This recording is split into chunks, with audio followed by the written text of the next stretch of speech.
రెండు కులాల మధ్య కొట్టాడు నడుస్తున్న తరుణంలో ఎవరు చలి కాచుకునే అవకాశం ఉంది? మంట పెట్టారు, ఇప్పుడు ఎవరు చలి కాచుకునే అవకాశం ఉంది? భారతదేశంలో పనికి మాలిన వాళ్ళు ఎక్కువయ్యారు. వీళ్ళకి ఏంటంటే వీళ్ళకి ఎన్నికలే ఆహారము, నిద్ర, పానీయం, సర్వస్వం. వీళ్ళకి పొదుగుకులు, ఎన్నికల గురించిన చర్చలు, ఓట్లు, రాజకీయం. ఈ భారతదేశంలో ఆ పాకిస్తాన్కి కనుక క్రికెటే వాళ్ళకి వాళ్ళ జీవన విధానం అయిపోయినట్టు మనకేంటంటే రాజకీయాలే. కారణం ఏంటంటే మనకున్న 29 రాష్ట్రాలు, 7-8 కేంద్రపాలిత ప్రాంతాల్లో ఒక్కో రాష్ట్రంలో ఒక్కోసారి ఎన్నిక జరుగుతాయి. అంటే ఈ 35 రాష్ట్రాల్లో 35 సార్లు ఎన్నికలు 5 సంవత్సరాల లోపల జరగాలిగా. అంటే ప్రతి సంవత్సరం 7-8 జరగాలి. లేదా తడవకు ఒక 3-4 రాష్ట్రాలు పెట్టినా కూడా ప్రతి సంవత్సరం కనీసం ఒక 3-4-5 ఎన్నికలు అయితే జరుగుతాయి. 3-4 ఎన్నికలు జరుగుతాయి. మళ్ళీ ఉప ఎన్నికలు ఉంటూనే ఉంటాయి. దీంతో ఏంటంటే పొద్దుగుకులు భారతదేశ ప్రజలకి ఏంటంటే, నేను చూసా ఇవాళ కూలివాళ్ళు రాజకీయమే, చదువుకున్నవాడు రాజకీయమే, చదువుకోనివాడు రాజకీయమే, ప్రభుత్వ ఉద్యోగులు పని మానేసి మాట్లాడుకునేది రాజకీయమే. ఇట్లా ఎవడు కూడా చేసే పని మానేసి నేననేది ఈ రాజకీయాలు మాట్లాడుతూ కూర్చుంటున్నారు. 365 రోజులు ఎన్నికలే. భారతదేశం ఎన్నికలు జరుపుకోవడం కోసమే పుట్టిందా అన్నట్టే ఉంది ఇది. దీంట్లో ఎవరు చలిగాచుకుంటారంటే చెప్పాను కదా, కాలక్షేపం. అసలు దీంతో సంబంధం లేని వాళ్ళు కూడా టీవీలో కనపడటం కోసమా ఏదో ఎవడి చర్చ వాడు చేస్తాడు. అందువల్ల ఎవడు అయితే నేను చలిగాచుకోవడానికో అటో ఇటో సపోర్ట్ చేయడానికి వచ్చిన మనిషిని కాదు. నేనేంటంటే నీకు రాజ్యాంగపరమైనటువంటిది ఆర్టికల్ 330 ఏం చెప్పింది, 332 ఏం చెబుతున్నది, ఆర్టికల్ 16లో ఏముంది, ఆర్టికల్ 14-15లో ఏమున్నాయి, అసలు ఈ పరిస్థితి ఎందుకు తలెత్తింది? ప్రభుత్వాలు చేసిన రాజ్యాంగ ఉల్లంఘన వల్ల తలెత్తింది తప్పితే దీనివల్ల నేను అనటం కాదు. అన్యాయాలు జరుగుతున్నాయా లేదా మీరు చెప్పండి. ఇవాళ ఎస్టీలకు రిజర్వేషన్ ఇచ్చాము, ఇవాళ ఆదివాసీలు, లంబాడీల మధ్య ఒక వైరం తయారైంది. అవును. ఇవాళ లంబాడీస్లో చూస్తేనేమో ఇవాళ అనేక మంది ఐఏఎస్, ఐపీఎస్, ఐఆర్ఎస్ ఆఫీసర్సు చాలామంది ఉన్నారు. కారణం ఏంటంటే వాళ్ళు మైదాన ప్రాంత గిరిజనులు అన్నాం. మైదాన ప్రాంత అనటం వల్ల ఏంటంటే వాళ్ళకి ఈ నాగరిక సమాజంతో వాళ్ళకి సంపర్కం ఎక్కువ ఉన్నది. మరీ ఇక ఆదివాసీలు అంటే ఏంటంటే మరీ ఇంకా కొండరెడ్లు అంటే అసలు తెల్లబట్టలు వేసుకున్న వాళ్ళే కనపడరు వాళ్ళకి. ఇంకా అడవుల్లోనే వాళ్ళ జీవనం సాగిస్తూ ఉన్నారు. వాళ్ళకి హాస్పిటల్స్ ఉండవు. వాళ్ళ పసరమందులా లేకపోతే మంత్రాల వీటితోటే బ్రతుకుతారు లేదా చనిపోతూ ఉంటారు. రోడ్లు ఉండవు. వాగులు, వంకలని వరదల్లో సైతం వాళ్ళు కాలినడకన దాటిపోతూ ఉంటారు. అందువల్ల ఏంటంటే ఈ నాగరికత వాళ్ళ వరకు చేరల. అందువల్ల ఏమవుతున్నదంటే వాళ్ళు ఉద్యోగాల్లో వెనకబడి ఉన్నమాట వాస్తవం. ఇప్పుడు మనం ఇద్దరిని గురించి మాట్లాడాం, లంబాడి అండ్ కోయ అన్నాం. కానీ మీరు ఎప్పుడన్నా విన్నారా? అందులో నాయక అని ఇంకొకరికి ఉంటుంది, నాయకపోళ్ళు అంటారు. నాయకపోళ్ళు అంటారు. గోండ్లు. నాయకపోళ్ళు అనేది మన ఖమ్మం జిల్లాలో కూడా ఉంటారు. వాళ్ళు ఏం చెప్పుకుంటారంటే, మేము కోయ వాళ్ళు ఏం చెప్పుకుంటారు, మేము దొరల చట్టపోళ్ళు అని చెప్పుకుంటారు.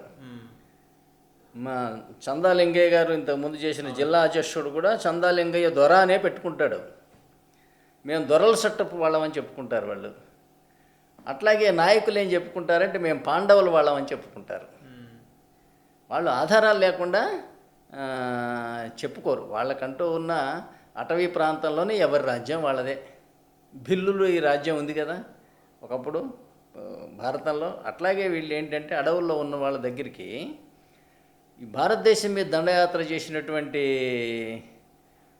అరబ్బులు కానీ లేకపోతే యూరోపియన్లు కానీ ఏ సంపద లేని అడవుల్లోకి పోయి ఆ చిన్న చిన్న రాజ్యాన్ని జయించి ఇది కూడా మేమే పరిపాలిస్తామని అంటారా? అన్నారు. పట్టించుకోకుండా వదిలేశారు.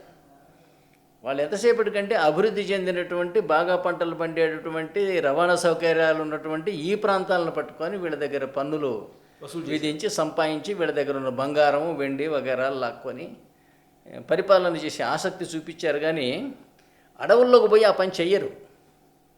అందువల్ల నిజంగా కూడా ఏంటంటే వాళ్ళ ప్రాంతాలని వాళ్ళు ఒకప్పుడు పరిపాలించుకున్నటువంటి రాజులే, దొరలే, అనుమానం లేదు. అట్లాగే సమ్మక్క సారలక్క పగిడిద్ద రాజు చూసాం కదా, వాళ్ళు కూడా కాకతీయులతో యుద్ధం చేసి చనిపోయిన వాళ్ళు.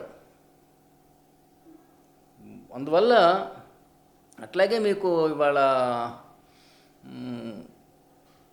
కాకతీయులు బోయవాళ్ళు, పగిడిద్దరాజు వాళ్ళు కోయవాళ్ళు, కానీ కాకతీయులు కూడా బోయవాళ్ళే. వాళ్ళ పేర్లన్నీ కూడా మీరు గణపతి దేవుడు, అవును, కాకతీయ రుద్రమదేవి అని వాళ్ళు ఏంటంటే ఈ శైవ మతాన్ని పుచ్చుకున్న తర్వాత వచ్చిన పేర్లు అవి. అంతకుముందు వాళ్ళ పేర్లు ఏంటంటే వెన్నయ్య, గొండయ్య ఇలా ఉండేవి అన్నమాట. వాళ్ళు బోయవాళ్ళు. అట్లాగే ఒకప్పుడు శాలివాహనులేమో ఇప్పుడు కుమ్మరవాళ్ళు అంటారు. మరి రాయలసీమను పరిపాలించిన వాళ్ళు ముఖ్యంగా వడ్డెర్రాజులు. అట్లాగే తెలంగాణని ఆ తర్వాత 400 సంవత్సరాల క్రితం పరిపాలించిన వాళ్ళు సర్వాయి పాపన్న గౌళ్ళవాడు. అట్లాగే యాదవులంటే సాక్షాత్తు శ్రీకృష్ణ వంశం వాళ్ళే. పాండవులంటే ఒక మత్స్యకన్యకు పుట్టిన పిల్లలే వీళ్ళంతా. అందువల్ల ఏంటంటే వీళ్ళు అట్లాగే మీకు మరి నందవంశపు రాజులు మంగళవాళ్ళు. ఇవన్నీ కూడా ఏంటంటే ఒకప్పుడు రాజవంశాలు, రాజ్యాలు చేసినవి. ఇవాళ పద్మశాలీలు కానివ్వండి, మాలలు కానివ్వండి, మాదిగలు కానివ్వండి, వీళ్ళందరూ ఏంటంటే ఇక్కడ రాజ్యం చేసిన వాళ్ళు. చిన్న చిన్న గుడాల జోలికి ఎవరో పోకపోతే ఆ గుడానికి కూడా ఒక దొర ఉంటాడు, ఆ దొరే అక్కడికి రాజు. తర్వాత కొంచెం నాగరికత వచ్చిన తర్వాత ఒకళ్ళనొకళ్ళు జయించుకొని పెద్ద పెద్ద సామ్రాజ్యాలు ఏర్పాటు చేసుకున్నాను తప్పితే భూమితో పాటుగా ఈ సామ్రాజ్యాలు పుట్టినాయేంటి? అందువల్ల ఏంటంటే వీళ్ళందరూ కూడా ఒకప్పుడు రాజ్యం చేసిన వాళ్ళే, కానీ వెనకబడిపోయి ఉన్నవాళ్ళు వీళ్ళు ఇవాళ. కానీ వాళ్ళ ప్రభుత్వం బాధ్యతగా ఆలోచిస్తే ఏం చేయాలి? ఈ ఎస్సీ, ఎస్టీ, బీసీ అన్న దాంట్లో మరీ అణగారిపోయినటువంటి అత్యంత అల్పసంఖ్యాకులైనటువంటి అనేక వర్గాలు ఉన్నాయి. వాళ్ళకి గుండుగుత్తా న్యాయం చేస్తామంటే కుదరదు. నిజానికి అట్లాంటి వాళ్ళని మీరు గుర్తించి అంబేద్కర్ గారు రాసిన రాజ్యాంగం ప్రకారం కులాలకి ఇవ్వాలి రిజర్వేషను.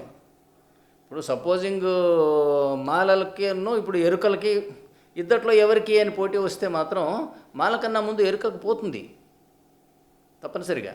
అట్లా ఏంటంటే ఇట్లా వెనకబాటుతనాన్ని ఆధారం చేసుకొని రిజర్వేషన్స్ ఇస్తేనేమో పంచాయతీ ఉండేది కాదు. అది వాళ్ళు ఏంటంటే ఒక ఎన్నికల అంశంగా మారింది. ఓకే, దాని బదులు సామాజికంగా వెనకబడి మీ తాతలు మా తాతల్ని తెలియదు కానీ ఎప్పుడో 7,000 10,000 సంవత్సరాల క్రితం అట వేధించారట అంటే, మీ తాత వేధిస్తే ఏ తాత ఎవడు మీ తాతే మా తాత కూడా అది తెలియదు. కానీ ఇప్పుడు ఇవన్నీ ఏంటంటే అవి వితండవాదాలు. ఇప్పుడు FIR గంట సేపు లేటుగా రిజిస్టర్ అయితేనే కేసు నిలబడదు. అటువంటిదట 3,000 ఏళ్ళు 5,000 ఏళ్ళ క్రితం అట ఏదో జరిగిందట, అందుకోసం దానికి ఇప్పుడు రెమెడీ అట. అంటే మనకి వాళ్ళ స్వాతంత్రం వచ్చింది, మనకు ఒక రాజ్యాంగం ఉంది, ఒక చట్టం ఉంది. దాని ప్రకారంగానే మీరు పౌరులను గుర్తించాలి, దాని ప్రకారంగానే పౌరులను పరిపాలన చేయాలి. అంతేగాని పాత రాతి యుగంలో ఏదో జరిగింది అంటే దానికి ఆధారం ఏంటి, రుజువు ఏంటి? అసలు అది చట్టబద్ధమైనటువంటి పరిపాలన కానీ చట్టబద్ధమైన వ్యవహారం కానీ కానే కాదు.